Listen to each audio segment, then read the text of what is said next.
कि हम ये कर देंगे, हम वो कर देंगे। 2047 तक का शीशा उन्होंने दिखा दिया, अमृतकाल की बातें कर दी। ये भी कहा कि देखिए हम तो इतने कॉन्फिडेंट हैं कि अगले साल हम आ जाएंगे झंडा फहराने के लिए लाल किले से। क्या प्रधानमंत्री को इस तरीके की बातें करना शोभा लगता है? और क्या ये शो नहीं करता कि वो नर्वस है, भले वो जनता को मूर्ख समझे? जी जी नीलू जी, सर्वप्रथम स्वतंत्रता दिवस की आपको और आपके सभी पैनलिस्टों को और आपके चैनल के माध्यम से पूरे देशवासियों को स्वतंत्रता दिवस की शुभकामनाएं।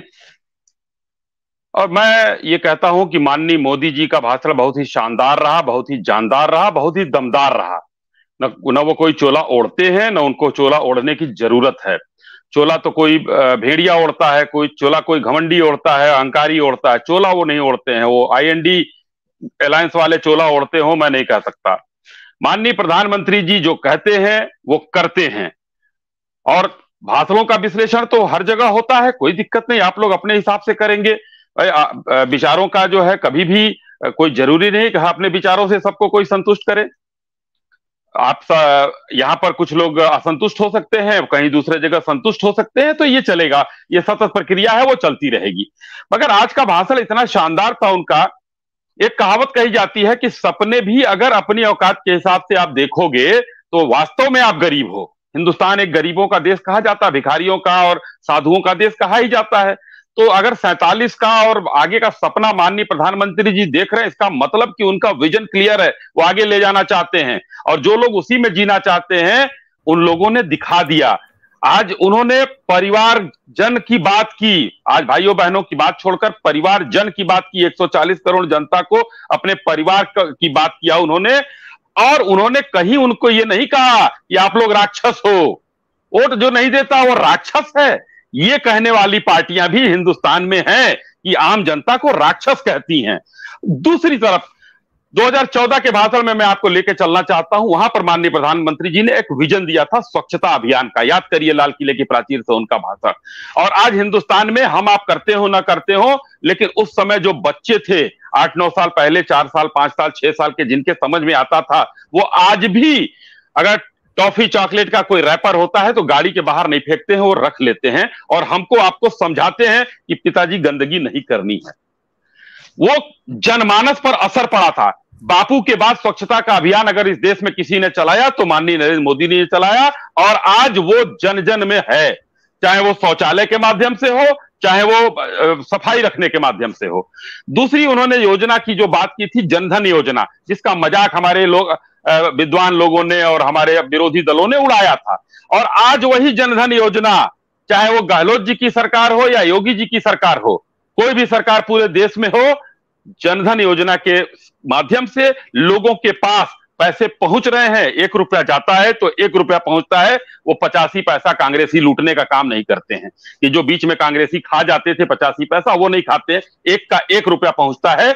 ये बदलाव हुआ 14 के भाषण पे, उन्होंने विजन दिया। आज आप लोग कहेंगे कि नहीं उन्होंने गलत कहा। तीसरी बात मैं कहना चाहूंगा कि आज उन्होंने अमृतकाल पर जोर दिया। ये अमृतकाल जो चल रहा है, टॉप 3 अर्थव्यवस्था पर कहा। अगर कायदे से देखा जाए तो परचेजिंग पावर कैपेसिटी में शीतल जी ने तो कहा ऐसे ही चलता चला जा रहा है, जैसे चलता था अपने आप हो रहा है सब कुछ, करने की किसी को जरूरत नहीं है।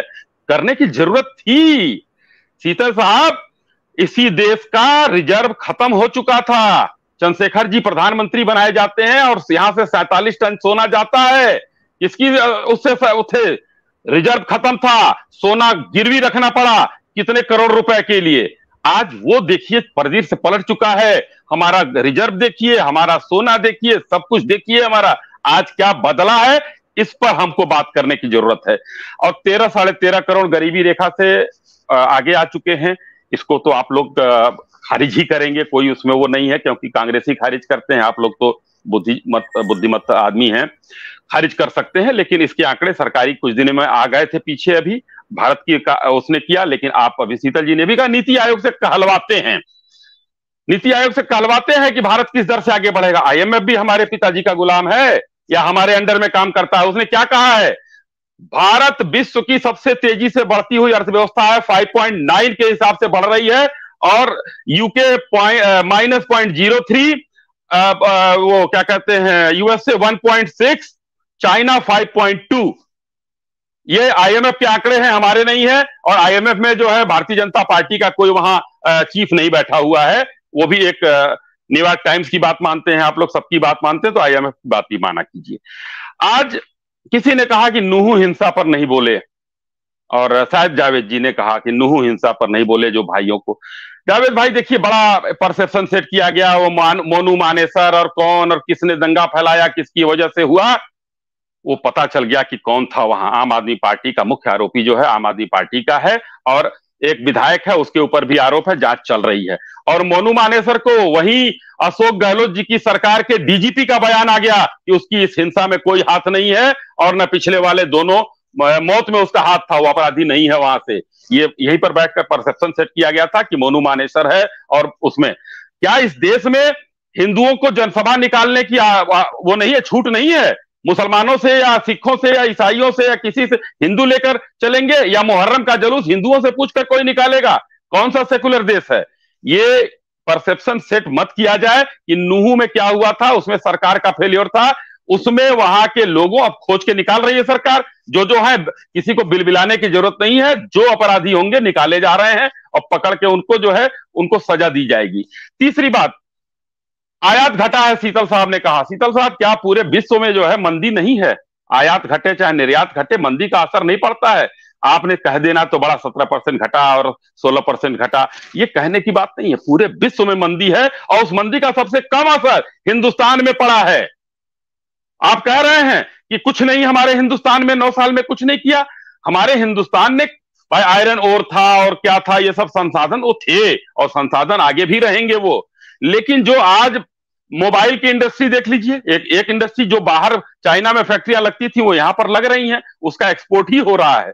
हम पहले से भी जो कुछ करते थे अभी भी कर रहे हैं, तो हमको गिनाने की जरूरत नहीं है कि क्या आप करेंगे क्या नहीं करेंगे, वो देश को दिखता है, यहां बैठ के देखने का कोई मतलब नहीं है। तीसरी बात, आज जो सबसे बड़ी घटना घटी उसका जिक्र आप लोगों ने नहीं किया, लेकिन उसके पहले मैं ये कह देता हूं। देखिए, आज का हिंदुस्तान अखबार है, मैं नहीं बोल रहा हूं, मेरे सामने है। 77% लोगों ने एक सर्वे में कहा है कि भारत का दबदबा और बढ़ेगा। ये हिंदुस्तान अखबार बोल रहा है, सामने लिखा हुआ है, हेडिंग है उसकी, देश दुनिया में।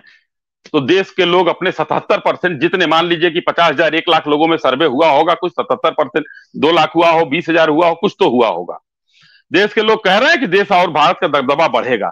आज की जो घटना हुई है इस पर भी जिक्र करना बहुत जरूरी है, इसके बाद मैं अपनी बात को समाप्त करूंगा। आज कांग्रेस के गांधी परिवार ने देश को शर्मसार किया है। जो रोज लोग कहते हैं कि लोकतंत्र की हत्या हो रही है, आज लोकतंत्र की हत्या किया इन लोगों ने, बहिष्कार किया है। आज जो है स्वतंत्रता जो झंडा फहराया गया लाल किले के प्राचीर पर स्वतंत्रता दिवस के में झंडा फहराने का अपमान किया है। खड़गे साहब की कुर्सी खाली थी। गांधी परिवार के दोनों मुख्य सदस्य, चाहे वो सांसद हो, हर सांसद को वो जाता है, निमंत्रण पत्र जाता है।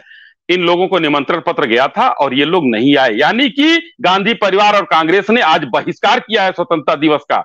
खड़गे साहब उसके बाद क्या बोल रहे हैं, मुझे घर पे झंडा फहराना था, उसके बाद वहां से निकलते तो प्रोटोकॉल ऐसा होता है कि प्रधानमंत्री निकलते, हमको निकलने में देर हो जाती तो पार्टी का झंडा नहीं फहरा सकता था। माननीय नड्डा साहब 9:15 बजे फहराना था, वो 9:15 बजे झंडा उत्तोलन किए, वो भी निकल के वहां से गए होंगे। लेकिन ये अंतर है आज कांग्रेस और भारतीय जनता पार्टी में, या नरेंद्र मोदी और खड़गे साहब या गांधी परिवार में, कि मोदी जी कहते हैं कि देश मेरे लिए पहले है, फिर पार्टी और परिवार है, और ये कहते हैं कि परिवार और पार्टी मेरे लिए पहले है, फिर देश है।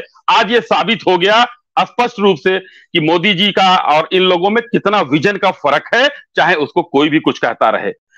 किस तरीके से आज एक तरह से देश का अपमान किया इन लोगों ने, कांग्रेसियों को माफी मांगनी चाहिए। और एक वो शर्म वाली बाई अभी प्रकट नहीं हुई है, नहीं तो कहती शर्म आनी चाहिए। अरे बेशर्मो कांग्रेसियों, डूब मरो, उनको तो खुद शर्म आनी चाहिए। हो सकता है कि कहीं राज्यसभा वगैरह का नाम चल रहा हो उनका, तो आजकल ज्यादा जो है वो चापलूसी पर लगी हुई है, शर्म आनी चाहिए और बेशर्म हो गई हैं। लेकिन आज इस पर किसको शर्म आनी चाहिए, ये मैं आप लोगों, जो ये 5-6 लोग गुणीजन हैं, मैं आप लोगों के ऊपर छोड़ जा रहा हूं, क्योंकि स्वतंत्रता दिवस पर देश का अपमान हुआ है। जी।